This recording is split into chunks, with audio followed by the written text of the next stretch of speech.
Eu acho que Brasília se tornou a capital do choro, não de fato, né? Não é o berço do choro, mas se tornou, é considerada a capital do choro por conta de todo o trabalho em torno dessa música que a gente vem realizando aqui em Brasília, né? Então, enfim, já é um movimento antigo, da década de 70, que muitos chorões vieram aqui para Brasília e, enfim, com o trabalho aqui da Escola de Choro e do Clube do Choro, né, trazendo toda semana artistas importantíssimos da música brasileira, a gente tem conseguido chamar muita juventude, inclusive, para renovar esse estilo musical, né? Eu lembro que quando eu comecei a estudar choro, eu era um dos únicos, adolescentes ainda, 14 anos, e hoje eu vejo que grande parte dos alunos interessados aqui são da juventude, né? Então a renovação é evidente, né? O número de pessoas talentosas também tem impressionado. E é uma forma de você manter. Então Brasília teve essa preocupação de realmente manter essa tradição acesa, né? De uma maneira determinada. E os talentos estão aqui. Na verdade, o Mário de Andrade falava, né? Mário de Andrade, que na verdade o Estado, ninguém precisa fazer nada, não precisa criar cultura, tudo já está feito. É só dar voz ao que já vem sendo feito pelo povo, né? E é o que a gente busca fazer aqui na escola, dar voz a essa música que é rica e que, na verdade, precisa ser apresentada para as pessoas gostarem. Só isso que eu acho que já basta, né? Então, a gente dá oportunidade da juventude, das pessoas mais velhas também, curtirem essa música e que faz parte da nossa história, né? Então, acho que o grande forte aqui da gente em Brasília é estar mantendo essa chama acesa. Quando eu sou convidado para participar de shows internacionais ou palestras, né, que eu já viajei, enfim, nos Estados Unidos, Europa, África, já viajei bastante divulgando choro, né, música brasileira, música instrumental brasileira, e eles levam a música realmente de uma maneira muito séria. E tem uma diferenciação entre entretenimento e cultura, que eu acho que é importante a gente fazer essa diferenciação. Nada contra o entretenimento, eu acho que é isso que está vigorando hoje em dia, né? Tipo o glamour que tem por atrás do artista, tudo que está em volta da arte. Mas a arte, por si só, já merece nossa atenção e essa conexão direta com a arte, né? Então, eles fazem uma diferenciação, na minha opinião, com relação a isso. Então, na hora de tratar de música que reflete a cultura de um povo, como é o caso do choro, que foi construída durante um século, basicamente, né? Então, é a contribuição genuína de cada povo. É a maneira como o nosso povo desenvolveu para se expressar musicalmente, né? Teve a contribuição dos negros, dos índios, dos europeus. Então, é realmente, além de uma manifestação artística, conta a história também do povo. Através do choro você pode compreender bastante da nossa história. E quando eu chego na Europa, por exemplo, para tocar choro, eu sinto que eles recebem isso de uma maneira muito natural, porque veio de lá também, da música europeia. Então, quando eles escutam o choro, eles se reconhecem nessa música, né? E tem muita empatia. Realmente eu sinto que tem um campo muito bom para a gente abordar e eles têm essa disponibilidade, né, de nos convidar, de se interessar por essa música com respeito, né? Então a gente sempre que pode tá viajando e representando o choro pelo mundo. Quando eu sou convidado, né, para participar de festivais internacionais, enfim, dando palestras ou tocando mesmo, né, como músico, a gente sempre participa de muitas entrevistas, né? A divulgação é muito intensa. Então, tanto programas de TV como programas de rádio, né? Eles tocam lá nossos CDs até hoje. Eu tive agora na Alemanha. No Japão, nesse encontro que eu fui na Alemanha, tinha um estudioso de jazz e de músicas do mundo todo e ele pediu um CD, ele vai veicular nos programas dele. Na Espanha a gente participou de programas de TV também, tocando. Nos Estados Unidos também sempre acontecem divulgações em rádio, TV, internet. Então, tem um espaço muito generoso quando a gente vai. Então, a gente sente que muitas vezes até no exterior é mais prestigiado do que aqui no Brasil. Então, eu acho que o grande foco, eu acho que a gente precisa cuidar mesmo, né, nessa toda a questão é mostrar essa música. Na verdade, ela já está feita, já vem sendo tocada pela juventude, por pessoas mais velhas. E quando você toma contato com essa música, você pelo menos você conhece, né? Você tem a condição de avaliar se aquilo ali é do seu agrado ou não. O que acontece é que muitas vezes as pessoas nem conhecem o que é o choro, né? E que faz parte da sua própria cultura. Eu acho que nesse mundo globalizado que a gente vive, que você tem muitos acessos, né? Tá muito fácil hoje em dia você ter informação a tudo, né? A música, a entretenimento, a tudo. Tem uma tendência muito forte de quem tem mais poder impor a sua cultura aos outros. A gente vê que os americanos mesmo já entenderam que a partir da indústria cultural deles, eles podem dominar o mundo, realmente, através da sua cultura. Esse soft power que eles chamam, né, que você invade os países através da sua cultura. Então, eu acho que para a gente cuidar da nossa identidade, inclusive cultural, da gente saber quem a gente é, o que a gente representa, qual é a nossa maneira de fazer as coisas. A gente precisa conhecer o nosso povo e a nossa cultura, né? Não é à toa que a gente joga... O futebol não está tão bom hoje em dia, né? A música sempre esteve boa, a música sempre teve artistas, mas mesmo assim o futebol do Brasil é diferente, a música é diferente, então a gente tem que se apropriar disso e aproveitar, porque na verdade eu acho que não tem essa consciência ainda das pessoas encarregadas a veicular, né, o choro, ou então as nossas manifestações culturais, de que isso inclusive pode ser rentável economicamente, né? A indústria cultural é uma das que mais movimenta dinheiro, então as pessoas têm às vezes uma visão equivocada, dizendo, não, é cultura, não. A gente pode fazer disso, na verdade, uma grande mina de ouro, né? Porque é isso que eu falei, não precisa criar nada, o povo já faz isso. A gente precisa dar um enfoque, dar a sustentação para que essas manifestações continuem acontecendo, né? Então, eu acredito que é por aí. O que eu acho é que precisa de uma divisão melhor dos meios de comunicação. A gente sabe que as TVs, por exemplo, são concessões, né, do Estado e elas devem cumprir uma programação cultural, de noticiário, de informação. E frequentemente o que acontece é que eles deixam para passar as coisas culturais, enfim, os programas que cuidam em horários que ninguém assiste.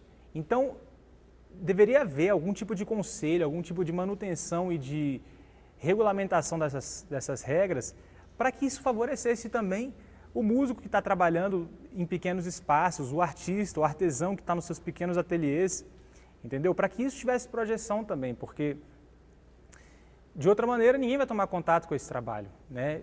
Apesar de você ter acesso, mas ninguém ouve falar.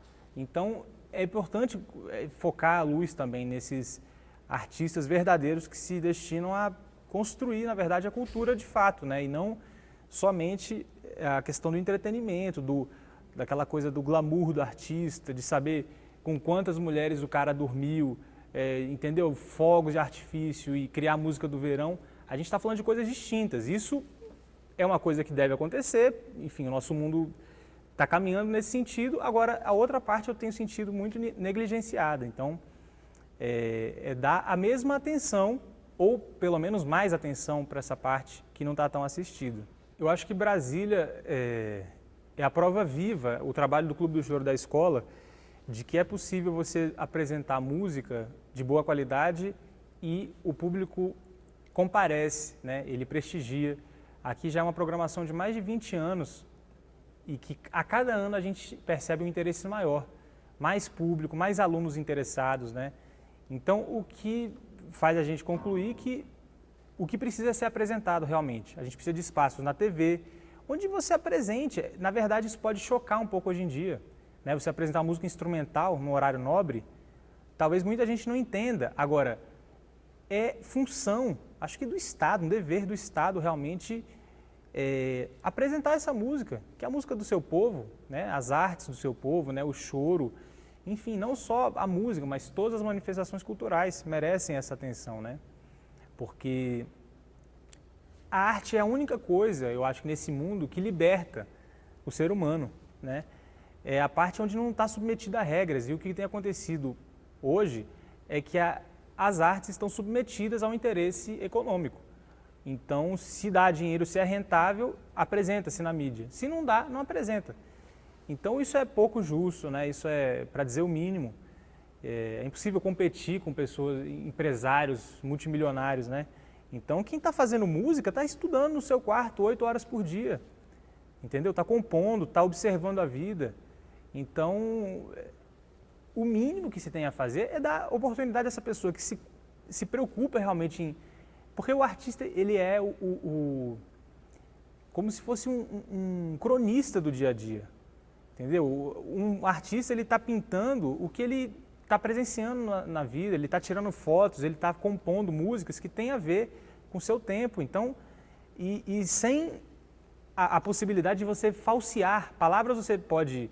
A arte você não falseia, entendeu? Você ou é ou não é, né? Você subir num palco, você tem que tocar. Aquela música tem que fazer sentido, tem que refletir algo. Palavras são muito fáceis, você manipular, né? Se apresentar uma coisa e vender aquilo.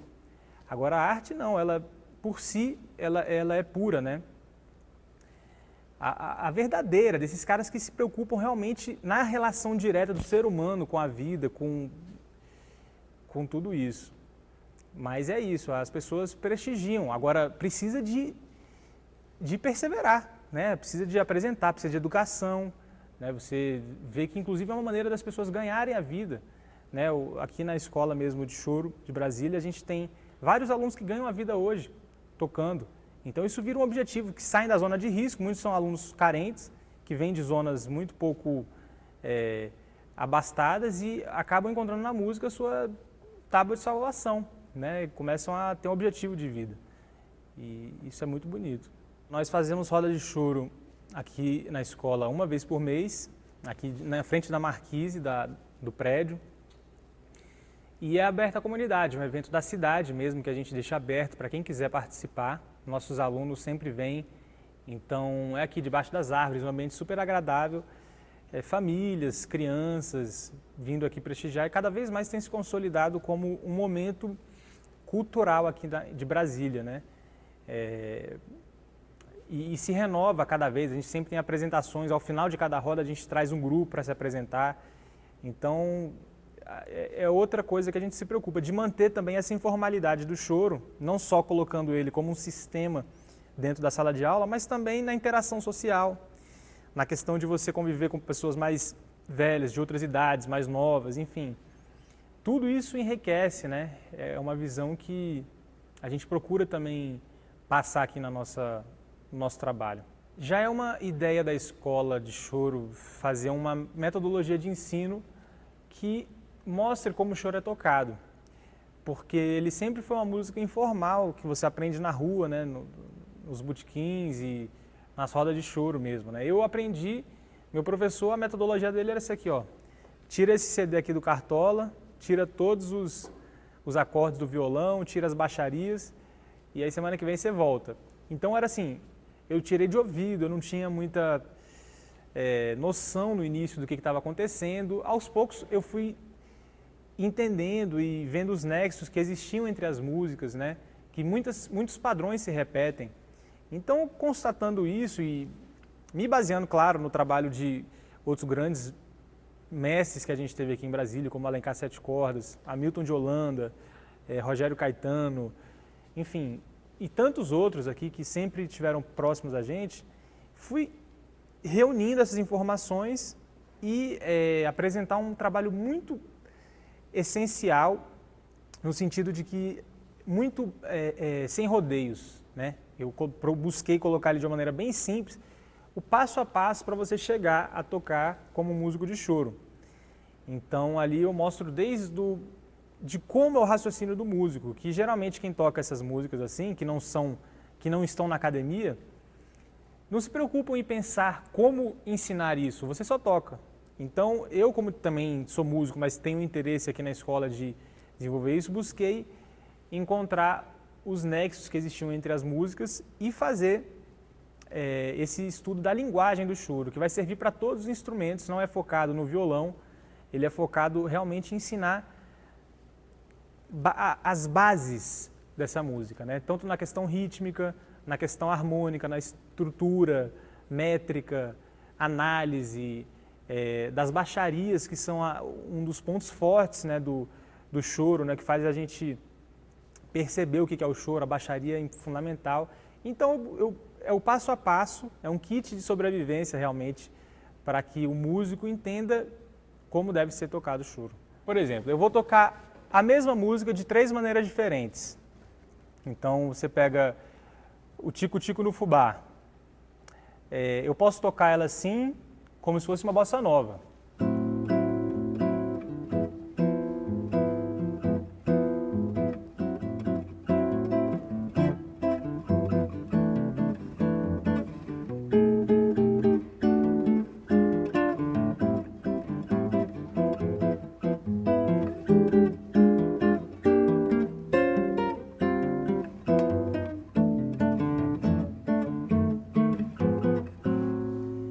Poderia, se um jazzista estivesse tocando, talvez ele tocasse assim.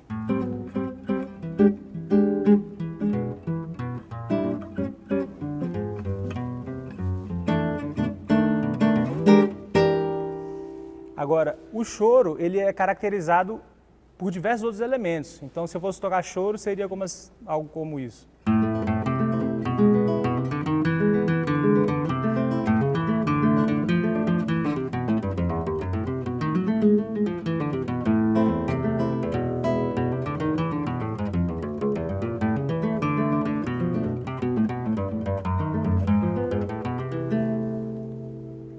Ele tem esses contrapontos, né? Ele tem toda essa riqueza, né? Enfim, não é só os acordes, tem as levadas, o ritmo, essas frases que a gente chama de baixaria, né? Então é uma música que é muito rica, né? Que você explora, que os instrumentos todos têm uma função muito importante, né? De destaque. E é um desafio, né? É muito gostoso. A ideia é essa, que no método ele entenda o passo a passo e o que ele precisa saber para chegar a tocar como músico de choro, né? Não é dado já, tipo, a baixaria direto, não. Todo um caminho para que ele chegue e entenda, passando pelas questões rítmicas, estruturais, harmônicas. A escola, sem dúvida, já é uma referência nacional e posso dizer também que internacional hoje em dia. Que eu já fiz, como falei, alguns concertos na Europa, nos Estados Unidos, e mais de uma vez, algumas vezes na verdade, nesses shows que eu faço, as pessoas se interessam, vêm conversar comigo, começamos a fazer amizade. Tem o caso do Luiz Martínez, que é um espanhol que toca violão flamenco, que viu uma apresentação e ficou louco. Ele mudou a vida dele, largou o emprego, veio aqui para Brasília, passou um ano. Era para passar 6 meses, passou um ano estudando com a gente aqui, eu passei para ele as partituras, enfim, os estudos todos. Ele ficou louco e hoje ele participa, inclusive, de rodas de choro lá em Madrid, né? Eu acompanho pelas mídias sociais, né, pelas páginas, que ele tem se engajado mesmo. Então, tem pessoas do Japão, da França, Estados Unidos, Israel, pessoas do mundo todo interessadas em vir para cá, né? Então, do nosso intuito, é o nosso foco também divulgar no exterior, além aqui de mostrar para o Brasil, mas também para o exterior. E nesse sentido a gente tem feito acordos com embaixadas, né, sempre buscando mandar músicos aqui de Brasília, sempre que a gente recebe um convite, né. Eu estive agora na Alemanha em maio e fui participar do encontro de produtores culturais e músicos lá, para a gente conhecer a cena musical alemã e fazer uma rede de contatos também internacional. Então, aqui eu vou ser um ponto de referência para mandar esses músicos aqui de destaque para esses festivais que acontecem no mundo todo. Então, tem crescido essa rede, a gente tem que usar a nosso favor, na verdade, essa globalização, só que sem perder o foco da nossa música também, né? Então, nós estamos trabalhando bastante nesse caminho aí. Definir o choro é meio complicado, a gente precisaria de sentar ali, conversar um pouquinho mais, mas, enfim, eu acredito que o choro, na verdade, é um estilo muito generoso, no sentido de que ele acolhe vários estilos né? O choro começou como uma maneira de tocar música europeia, a música que o mestiço brasileiro tinha de tocar, a música europeia, com uma divisão rítmica mais swingada, mais de acordo com, enfim, o caráter do povo, né? Sem ser aquela coisa tão dura da polca do europeu, a gente já colocou uma certa, enfim, uma acentuação rítmica diferente dentro disso tudo. E depois, passando pelo trabalho de Ernesto Nazaré, Chiquinha Gonzaga, até chegar em Pixinguinha, né, que conseguiu dar forma realmente ao gênero, que se tornou, hoje você reconhece o choro como um gênero acabado, né, que você pode reconhecer uma forma, estrutura métrica, modulações harmônicas, então ele é um gênero bem definido. Mas é do espírito do choro ser muito generoso nesse sentido. Você vai numa roda de choro, você escuta forró, você escuta baião, você escuta valsa, escuta o choro, escuta samba-choro. Então, o choro, na verdade, é um gênero, mas é uma maneira de tocar também, né? A música, né? E tem os instrumentos que caracterizam o choro, que são, basicamente, o violão de 7 cordas, cavaquinho, o pandeiro, o violão tradicional de 6 cordas, né? E a flauta, o bandolim também. Só que esse instrumental é típico do choro. Então, por todos esses elementos, dessa maneira livre, espontânea de tocar, e ao mesmo tempo ele tem uma certa solenidade, é isso que faz o choro ser tão único assim, né? Ele pode ser tocado numa sala de concerto, como também pode ser tocado no fundo de quintal. E cabe bem nas duas situações. E é o gênero que une o Brasil. Ele une. Os músicos que chegam no Brasil, assim, que estão... Se chegar aqui um gaúcho para tocar, eu não sei tocar chamamé, eu não sei tocar... Ele não sabe tocar as modas de viola aqui do Goiás, mas a gente sabe tocar choro. Todos sabem. Então, se eu chegar lá no Pará, vai ter sempre um músico que toca choro. Então, é a música, por ser, de fato, uma música construída pelo brasileiro, é o que nos une, né? Então, a gente precisa dar essa força mesmo para o nosso choro.